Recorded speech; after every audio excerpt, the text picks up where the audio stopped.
What is up, basketball fans, and welcome back to Zero Gravity, Apollo Media's NBA podcast, brought to you by Big City Wings, Houston's Wing Joint, Apollo's Wing Joint. Go check them out today if you're in the Houston area. Shout out to our daily fantasy app, Prize Picks. When you sign up for Prize Pick, use code Apollo when you sign up and get up to a $100 match. So if you put in $100, they'll give you $100 back. You have $200 in your account. Not a big deal. Shout out to Prize Picks. Use code Apollo when you sign up. And shout out to our newest sponsor, J-Bar M Barbecue, just a few blocks away from Toyota Center. So if you're heading to a Rockets game, make sure to pregame over at J-Bar M. They've got like $5 margaritas right now. They're delicious. Kush is over there, just having a margarita, watching the Texans game right now as we're recording this Sunday, January 5th. So shout out to J-Bar M Barbecue. Welcome back, Josh. It is a new year. It is a new us, but the same old Zero Gravity. How are we doing, bud? Buddy, new year, new Jimmy Butler. I don't know what to think right now. So much is going on in my life. I'm tired. I'm tired of this shit, brother. All right. So Jimmy Butler was with the Chicago Bulls. He was traded to where? Was he Philadelphia or Minnesota first? I can't remember. Minnesota, Philly. Yeah.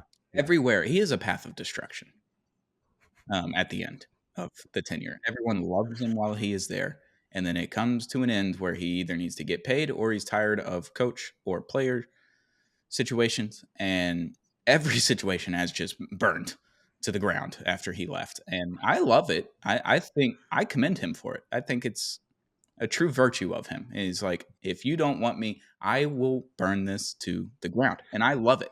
I love it dearly. Love Jimmy Butler. Every time, dude. Every time. It's the most beautiful thing because this has happened on 4 teams now. He's essentially, and I root for chaos. You root for chaos. Like, this is good for the league. I don't have a problem with Jimmy Butler. I'm not going to sit here and be upset over fake bullshit like how old heads talk about, Jimmy Butler and other players like that on the internet. However, I'm such a fan of what's going on. The 7-game suspension is a little ridiculous. Because what mark can you put on an impact like that? You can put a 2-game mark on Amen Thompson for body slamming Tyler Hero to the ground, which honestly, hey, right hand up, no bias. He probably deserved a little more than that. Yeah, maybe 4 games. Need to say something about that. Definitely. But that all being said, Jimmy Butler just destroying every team that he's been on. I mean, it goes back to Minnesota at this point. I love the visual of him just destroying the starters with the G League guys out there. So I don't know where he can fit in necessarily. I have one team. I have one idea, of course, being the Memphis Grizzlies. And there's been some almost NBA insider trading going on. I don't know if you saw the tweet, but his odds went from like plus 3,000 to plus 400. Yeah, I think it was 4,500 to plus 450. Like, it just went. That's ridiculous. That's ridiculous. Desmond Bane in a Miami Heat uniform will feed families. The inefficient god. I mean, dude, he is the leader of the rebuild in Memphis when Ja Morant isn't there. He will put up 25 shots, 18 points, ridiculous efficiency. He's gonna have a ball. I can't wait to see him in a Heat uniform. Yeah. So to preface this, let's just go back to 2007 real quick in Miami. Practice happens. Shaq is irked by something. I can't remember what happened. Pat Riley said something to a player. Shaq stood up for the player, bowed up on Pat Riley. And like hours later, he was on a plane to Phoenix, essentially. Like the next day, he was gone. If you can trade Shaquille O'Neal, not in his prime anymore, but had just won a championship, like, deserves a little bit better than that for standing up for a player, his teammate. And Pat Riley just sent him away. Pat Riley will always win, no matter what. At 79 years old, he is the godfather. He still has the slick back hair. All I can think about. So my hair's growing a little bit. So I was trying something. I went for the Pat Riley look in Miami. It's not for me. But every time someone said something, like members of my family were like, what are we doing here? And I'm like, it's not Riles anymore. It's Coach. Experiment. You got to experiment. And no one knew what I was talking about because I was talking about Showtime, the HBO show of the Lakers, when he just gets upset and punches the whiteboard and says, it's not Riles anymore. It's Coach. I went for it for a few days. I don't think it's for me. I'm going to stay with the part. But Riles is always going to get his way. Jimmy Butler has not outwardly said he wants a trade because that is against the CBA. He would get fined and probably suspended by the NBA for doing that. Doesn't matter. He didn't get fined, but he did get a 7-game suspension from the Miami Heat because he's basically said he doesn't have joy playing basketball anymore. He wants to go somewhere where he can find joy playing basketball, and that And his trade list team went from the Warriors, Rockets, Mavs, and I guess the Suns to now 29 teams. Anybody but Miami, I guess. You have a standalone playoff spot in Miami, and you're complaining. I don't get it. There, you are a top 12 in the grand scheme of things. I know you're just over 500, but you're a top 12 technically NBA team.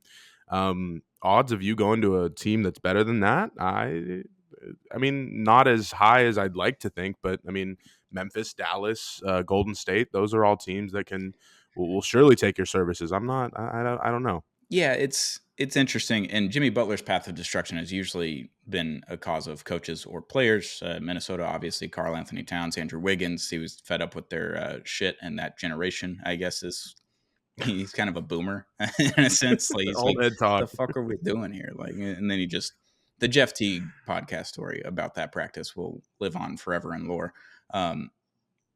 And then Philadelphia, you get Joel Embiid. It's just like, I'm good on this guy. This guy stinks. Out of there, traded to Miami. He's been arguably their third best player of all time in Miami. Wow. Look, if you Wow. think about it, like Alonzo Mourning never went to the finals. Shaq, and if you count Shaq, I don't know if you can count Shaq. He was only there for a little bit. He won a title, but it was D Wade's Mhm. team. So Dwayne Wade and then LeBron James, obviously winning 2 MVPs, 4 straight finals appearances, 2 titles. He's the guy. Chris Bosh is kind of in there, but Jimmy Butler has gone to the finals and beaten the Celtics. He's done everything that you could ask for in a Heat uniform. He's carried the team to a finals where that team had no business being in the finals. They were an 8 seed. No. Obviously, that didn't work out. They played Denver. Denver was a buzzsaw that year, and they got to the finals. It was kind of just cooked chicken there, buddy. But he's been like one of the most beloved. I'm on Heat Twitter because I'm on Dolphins Twitter, so all of them are Heat fans, unfortunately. So I see a lot of it, and they're like, "Why are we pissing him off? Like, just pay him. Like, we would rather just keep him, or just Yeah, completely tear especially everything down, no. trade Bam, trade Jimmy, trade everything, and stock up the picks and do a true rebuild, which will never happen with Pat Riley, especially at the age of 79. But 7-game suspension, and now Jimmy Butler is officially on the trade block, and they're going to take calls because Pat Riley said we're not trading him, and then Jimmy was like, I don't have joy playing basketball here in Miami, and All-time quote. I need that graphic on a T-shirt it's so bad. so good. This is levels of God. The immediate thing that comes to mind is when they said Giannis and Wemby are having a length off. This is a great. Put that on a T-shirt. Pause. Pause, but resume. Yeah. So thinking about Jimmy Butler on the Grizzlies obviously has been on my mind for about a week now. But I'm kind of out on the Rocket sweepstakes, especially seeing the Thunder draft capital. It's like you can't even compete with teams like that. And obviously, I don't think the Thunder are going to sit here and get Jimmy Butler. I feel like that'd be kind of taking a step backwards in their rebuild. But him being a Grizzly or him even, I don't want to root for him going to the Warriors, but I want to root for chaos in this league, and I think those are the two best options for him. And hopefully, God willing, Pat Riley gives him his wish, and they can get either Kuminga or Desmond Bane out of it, especially out of like a 35, 36-year-old Jimmy Butler. I think that's a haul, folks. Yeah, and it seems like the Warriors are unwilling to trade Kuminga and Pods, I think is really what the package would be, plus picks. And they're Yep. unwilling to trade Kuminga for whatever reason, even though they like didn't play him for 2 seasons and didn't start, even though he's probably their best power forward center option. Like, it's kind of a weird thing with the Warriors. I don't know what they're doing. It just doesn't make any sense. But Memphis makes the most sense. They have the picks. They have players to match salary. If you trade Desmond Bane for Jimmy Butler, that is an upgrade. And Jimmy Butler would be the most beloved Memphis Grizzly if he just signed there for the next 3 years. Like Zebo is up there. Ecstatic. Mike Conley is one of my buddies from Memphis. He's been a Grizzlies fan since the beginning, and Mike Conley's his guy. But I think Jimmy, if he came in there, he's got the grit and grind attitude. Obviously, he fits right into their mold, and he fit right into the Miami Heat mold as well. Just kind of all business, and we're just going to go play basketball and try to win games. And I think Jimmy would be awesome in Memphis. And Dallas is another situation that he could go to, but I just don't know how that trade works without just giving up every single piece of depth and things that you just traded first round picks for and then signed in free agency. Like, it would work, but it wouldn't at the same time. Like, No, it doesn't you'd make be sense. taking steps backwards at that point. It's like you don't want to see. I know your guys are injured. I know you lose 4 games in a row and the sky is falling according to Mavs Twitter. But Just get through the rest of the year. You'll be all right. And And also, I don't really you don't have to make any moves really. I don't No, it want doesn't the matter. guy that gave my whole fucking team a sickness that they're still going through 2 months later. It was November. People forget. November when Jimmy Butler gave the plague to the Dallas Mavericks. And Quentin Grimes was talking about it. He's like, it was like the worst sickness he's ever had in his life. Like, he's in Oh, bed, he can't move, he doesn't eat, he can't keep anything down, he can't drink water. Like, body aches, fevers, 104 fever for a week. That's not normal. no. It's not normal. And I Good don't want Lord. the patient zero walking in the door just being like, "Hey guys, what's up?" No, I'm good on that. Be a little awkward. It'd be Nope. weird, and you have to give up every piece of depth, which we've been clamoring for since Luka just kind of started being Luka. I mean, his rookie year he was incredible, but like the second year of Luka, it's like, all right, we got a fucking guy. Let's go do something about it. And nothing happened until this past season, where they're like, all right, PJ Washington, Daniel Gafford. Now we have depth. We have two centers that work. Derek Lively was a home run hit, obviously, in the first round when the 12th pick or whatever they were, and yeah, you finally get depth, and you finally have a situation where you don't have to rely solely on Luka or solely on Kyrie, and now everyone's hurt or sick. Luka also just being on a scooter and not putting any weight on his foot is terrifying. I don't like that one bit. No, But either way, we have not depth. ideal. There's no need to trade the depth for aging superstar that's not under contract next season. Like, that just seems kind of silly. But 7-game suspension, Jimmy Butler on his way out of Miami. TBD where he goes. God willing. Salute to Hayward Highsmith. Salute to the other G League guys who are going to get some crazy play over there. I just can't wait to see a full Heat rebuild. It might take 10 years. Pat Riley has to Really, die to get a they need to. Yes, he needs to get sent to dog heaven, Mm-hmm. of course. Just seeing them like kind of middle around, like how the Bulls would for like 3 to 5 years, that would bring me a lot of joy. Of course, you don't want to see Jimmy Butler in that situation, nor would Jimmy Butler ever put himself in that situation. But Desmond Bain, God, the more I say it, Desmond Bain being a Heat legend forever, Yeah, the stars are aligning, brother. Let's get after it. it would happen. It would absolutely happen. They would love Desmond Bain. They would. You're gonna love that guy. Next thing, Amazon Prime. We've talked about ratings a lot over the last few episodes and how they're dipping and everything. And now next season's going to be a change because it's not going to be TNT anymore. It's going to be ESPN, NBC, and Amazon Prime. Amazon Prime has locked down an incredible pregame post-show desk. Let me just say, and I'm biased on one of these things, but Blake Griffin is all-time funny guy in the NBA. He's one of the funniest guys. Every clip that comes out of Blake Griffin in retirement or pre-retirement, honestly, it's just like been incredible. Love that guy dearly. The match where he played with Wayne Gretzky and Michael Phelps and all these guys for golf, and he was out in the first round. Like, it didn't take very long for him to him and Nate Bargatze, the comedian, they didn't have it compared to Wayne Gretzky and some other guys, but just all-time chirper. Could be a great hockey guy as well. But Blake Griffin being on the desk, and then Dirk Nowitzki, who's also incredibly funny in his own right because he's German and kind of just doesn't pick up on things, and then also says things that are just funny just because it's a second language. He's still kind of learning it, and it's been here for like 30 years, but whatever. Blake Griffin and Dirk Nowitzki added to the pregame, postgame shows for Amazon Prime. Home run hit, in my opinion. And I've been a big proponent of Amazon Prime's Thursday Night Football production, pregame, post show. In game, Kirk Herbstreit and Al Michaels, and it's fine. But the production itself is very good. So I have a lot of faith heading into Amazon Prime, and maybe that helps boost the ratings next season. Blake Griffin is beloved by, I would say, like 30 fan bases for the most part. Like, everyone loves Blake Griffin. And Dirk is a wildly beloved man outside of Texas. And if you count Dallas, like, you can just count Dallas, and then the rest of Texas is like, yeah, don't really like that guy. But I think that's just a home run hit. You could not be any better. These are two all-time potential funny guys, like you said, and Dirk and Blake Griffin just being in the mix, and of course Taylor Rooks. Hopefully, like, guiding them. I don't know how that exactly would work. I believe that I'm starting to get ready to comfortably say that Amazon might be able. This might be good for the league. This might not just good, but it might help. Hopefully, not save coverage. I don't want to go that far just yet. But this will be a net good for the league. I'm really excited to see where it's going to go. And like you said, Thursday Night Football is pretty good coverage. I'd almost argue it's elite in comparison to hearing Tom Brady, mispronounce things and just be a fucking rich idiot out there. But speaking of rich idiots, Amazon being involved in the mix, I'm really excited to see what could go from there, dude. And especially bringing in guys, because you see panels, they get bigger and bigger as the year goes by.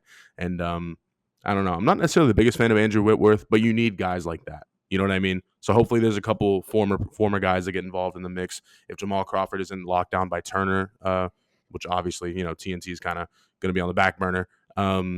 J Cross in there, a little Jamal Crawford action, that'd be sick. Maybe Joe Johnson. Fuck it, bring Oh, all the scores in. the Bring finesse bring god. all the scores in. The Yeah, finesse god. fuck it. Joe Johnson. He made just a bajillion dollars in the NBA, and he was never like more than a top 20 guy for a very short period of time. All-time bucket getter. Yeah. I'll give it to him, but Yeah. all-time finesse god, like 200 and 300 million. I don't know where he was at, but like it's just God. ungodly amount of money for Joe Johnson for his career. Yeah, Amazon, Great player. yeah, Amazon. Jeff Bezos says the NBA. There's something in my hand. It's going in my mouth Yep. as we Yeah, speak. 100%. This is bad. Yeah, hand up. That's on me. Back to actual NBA talk and not trade rumors or suspensions and all those kinds of things. We've got a problem. Got a real fucking problem in the NBA. These two teams are just rockets right now. They're on fire. They can't stop winning. It's kind of frustrating. So earlier in the season, me, you, and then me and Sheldon on other episodes had been talking about the Cavs, the Cleveland Cavaliers. I said we got to wait till after Christmas. It is after Christmas. It is Sunday, January 5th, and we need to talk about the Cleveland Cavaliers. 30-4, 17-1 at home. They've won 9 out of their last 10. Wow. Power of friendship. That's what it'll do to you. They're like the Minnesota Vikings of the NBA. It's just a power friendship team, and everybody knows their role. Everybody plays together, and they play the game the right way. I fucking love this shit, man. This is real basketball. Donovan Mitchell, you are a real basketball player. Can't wait to see what you do in the postseason. I can't even finish that sentence. Yeah, that's funny. Really excited to see what Evan Mobley can do in the postseason, a real postseason run. Jared Allen just being a fucking anchor. Dude, they genuinely might have like 2 of the top 12 centers in the NBA for their own roles, and for obviously Jared Allen isn't going to score 25 a night, but he if you play Victor Wembanyama on him on 50 possessions, he's stopping him on 20 to 25 of those possessions. Not a lot of centers can say that they can do that. So seeing how good this team has become, seeing how good they're probably gonna be for the rest of the season, they're on pace for over 70 wins. Like this is terrifying. This is a good fucking team. This is a really good team, and they deserve everything, hopefully good, that's coming to them. Not too good, obviously, but just good enough to maybe beat Boston. Just good enough to maybe beat Milwaukee. That'd be great. I'd love it, and hopefully we get a resurgence from Orlando going on in later in the year post injuries, and maybe we can get a nice little 2-7 matchup or 1-1-8. Excuse me. Yeah, and we talked about Cleveland last year, how we just didn't believe in them, but they've got 4 all-star / potential all-NBA guys. Like none of them, I don't know if Donovan Mitchell has made all-NBA. I'm sure he has a couple of times maybe, but everybody else, they have the potential to get there. It's just whether they do it or not and whether they perform stats-wise and all that kind of stuff. But Jared Allen, Evan Mobley, Donovan Mitchell, and Darius Garland is a fucking squad to just start. And they also have depth. They're playing just incredibly well. They're making shots all the time. They can score with the best of them. Jared Allen's your defensive anchor. He's going to rebound the hell out of the ball. Evan Mobley's a great defensive player as well. They've just kind of got everything that you need to be a really, really good basketball team. And we can say that they're 30-4 right now and they're on pace for 70 wins and all that kind of stuff. But it ultimately will not matter in the grand scheme of things if they just don't win playoff series. And we haven't seen that outside of the Magic series last year. And it's all going to come down to April and May. If they can continue to win series, then they're going to be one of the better teams that we've seen in the last decade, I guess. If they just make it to the finals, like they'd be incredible. But the Warriors did win 73 games one year and lost in the finals. And no one really talks about them winning 73 games just because they lost in the finals. Like, yep. And that's the caveat for the Cavs. They have to have playoff success this year, or else I don't know what are they just content winning 60 plus games and being a top 3 seed in the East and then losing in the second round or potentially the Eastern Conference Finals if they can make it this year. I don't know. It's not for me to say.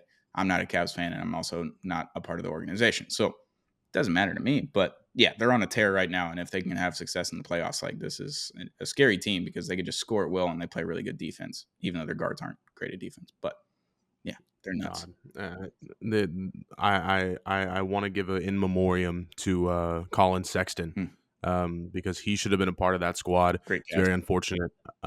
Salute. He gets 5 big booms from me.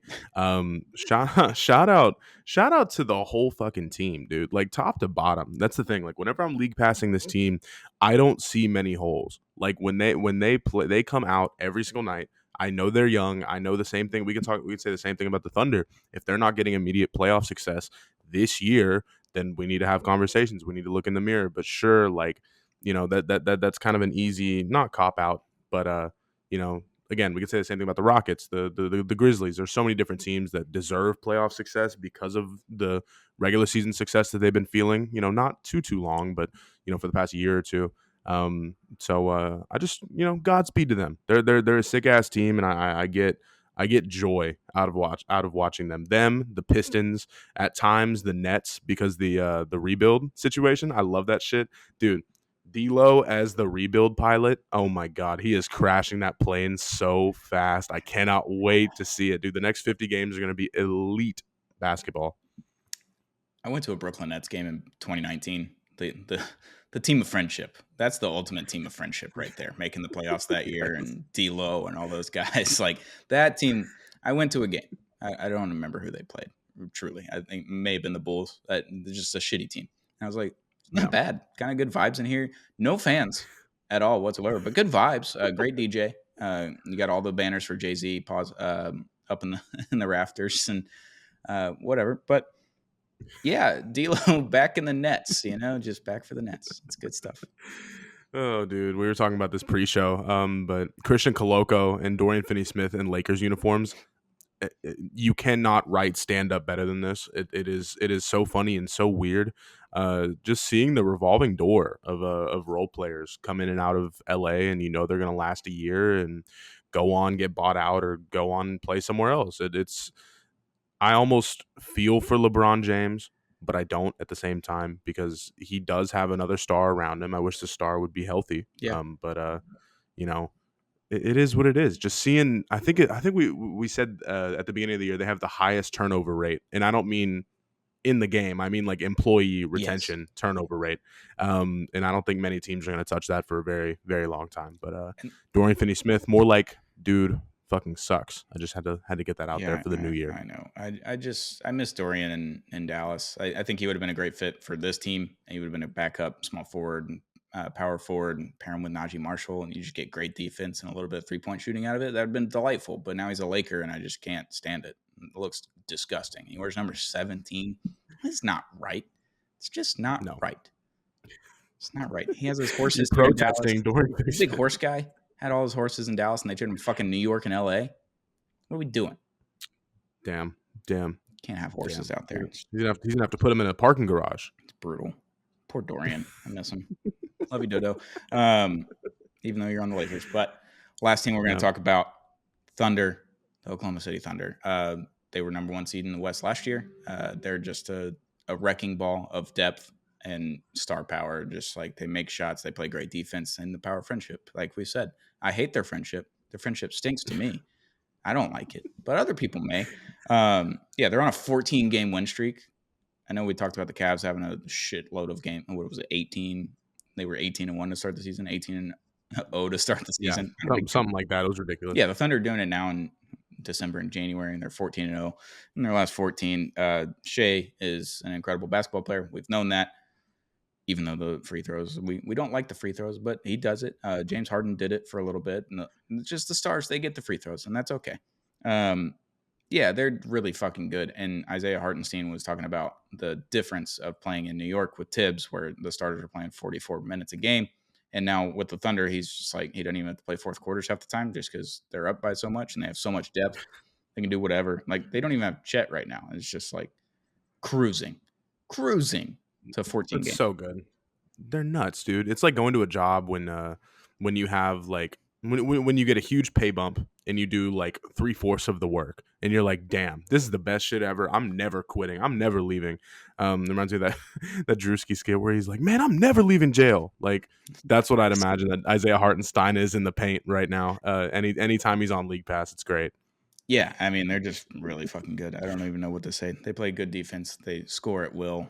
They can score with anyone, and Shea can average his 32. And it's just like, yeah, that's just another night for Shea Gilgeous-Alexander and the Oklahoma City Yeah. Thunder. They're just so good. It's frustrating. And They're already top. They're already top 20, I think, or top 25 all time in turnovers. On defense. yeah, that's good. And they're 33, 34 games through the season. So this is It's a problem. this is like elite level defense. This is what the fans want, right? Shouldn't the ratings be up? Like, what the fuck are we talking That's about what here? I've been told. That's what they say. Defense, it's good stuff. That's what people want to see. No one scoring any points. Nope. Yeah, the Thunder are really fucking good, and it's kind of frustrating, but I'm not worried about it. Not yet. You are. Give me to February, I'll be really fucking worried. But There you go. we'll see what happens. Yeah, Oh, shit. we just got two elite teams, both at scoring and both at defense. They're just doing whatever they want on the court, night in and night out, and it's gonna be frustrating for the next 20 years because Oklahoma City owns the entire draft for the next 20 years. Just all of the picks. They have all of them. I don't know how they keep doing. How do they not get how do they just do this? How did this happen? I don't understand. It's like you're letting a little gnome steal like dollars and cents like outside, like under a cash register that like falls through, and now they have enough money to buy a fucking house, and you're like, well, shit. It's like the U.S. Now government that's my neighbor. printing money. We're like, yeah, we're in They're- $30 trillion of debt, but it's not even real. So why does it matter? Just print more money. Yeah, It's not that hard. just keep doing it. It's fine. We'll give $100 billion to some other country that may or may not actually need it, just because they have all these picks. They could go make a trade right now and give up 3 first-round picks and never feel a thing. They have 19 over the next 5 years. No, or that's 17. insane. It's ridiculous. It's Who the fuck does this? genius on their part. I guess so. I guess it's just geniuses. Great scouting too, because like if you just suck at drafting and you have all these picks, then nothing ever actually happens. Like the New Orleans Saints, they made that trade for Ricky Williams back in 1999, 2000, or whatever to Miami. Or no, it was the Saints gave up a whole draft to the Washington football team Commanders. I can't say what they were at that time, but they gave up an entire draft plus another first round and second round pick. 7 picks plus the 2 following that, and then maybe a third rounder the year after that. Like 10 picks, and the Commanders just didn't do anything with it. It's incredible that they didn't do anything. Not a thing. Like Jason Campbell got drafted in like 2004, and I was like, what are we doing drafting Jason Campbell? He wasn't that good. It was Ronnie Brown and Cadillac Williams' team on Auburn. Like they just stink. So if you're in the wrong situation, or the wrong GM, or the wrong scouting department, like this could go poorly, but they just keep hitting on picks. Like if they're the mid round, end of the second, or end of the first round, end of the second round, like they're just hitting on everybody. And then they were like, oh, Isaiah Hartenstein, you're available. We needed a really good center. Let's just get him for $90 million and call it a day because we have the money right now because everyone's on their rookie deal. They just have money and picks forever. Even Isaiah Joe and Cason Wallace, like role player guys, they're good as fuck too. Like, what are we doing here? This team is stacked, and they're gonna be for a long time. Like, it's terrifying, and maybe we can unite like the Bloods and the Crips do, like, and have a hatred for the Oklahoma City Thunder. Of course, me being a Rockets fan, you being a Mavs fan. Hopefully, something will come from this, and maybe one of us will be able to beat them come May. I haven't figured out how to do devil magic since since the Astros won 2 titles and went to every ALCS, and the Mississippi State Bulldogs won a baseball title in 2021. I don't know how to get that back. I don't know what I did. I don't know what I sold of my soul. I don't know what portions I have left after that. But I would do a lot of things for a Dallas Stars and a Dallas Mavericks title in the same year. That'd be really fucking cool. I'd sell a lot. I'd be pretty happy. All I would need is a Dolphins Super Bowl in my lifetime, and I can wait another 50 years because it's been when I'm going to be 30 in like a year and a half. I haven't seen any success from the Miami Dolphins. I can wait another 30. I'll be 60 something and I'll be fine. As long as my dad's alive to see it, I'm good. I'll be chilling if I can get that Dolphins Super Bowl. I'll sell whatever I have to sell to get that one. But I would sell a lot for a Dallas Mavericks championship in the next 2 years. And there's that guy. You've seen the meme. or the picture of the guy like 2 years ago wearing a 2026 NBA Finals champions Mavericks hat. I'll do 26. I can Sure. wait another year. I'll be fine.